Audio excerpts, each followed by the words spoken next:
আমার ইউটিউব চ্যানেলে আপনাদের সবাইকে আমন্ত্রণ জানাচ্ছি। আমার এই ছোট ইউটিউব চ্যানেলটা আপনারা দেখবেন, ভালোবেসে সাবস্ক্রাইব করবেন, আমার রান্নাগুলি যদি ভালো লাগে শেয়ার করবেন।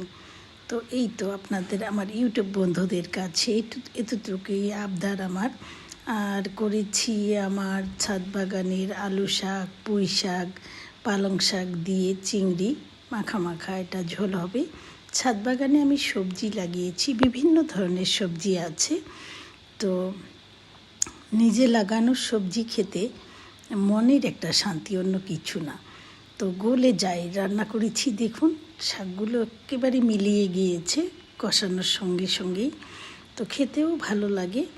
আর করেছি আমার ছাদ বাগানের সরিষা ফুল দিয়ে ডিম ভাজি করছি।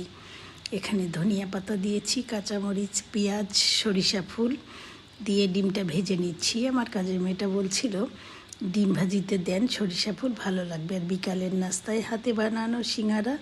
তো আপনাদের সবাইকে বলবো, আমার চ্যানেলটা যদি ভালো লাগে, আমার রান্নাগুলো শেয়ার করতে পারেন। সবাই ভালো থাকবেন, সুস্থ থাকবেন। আল্লাহ হাফেজ।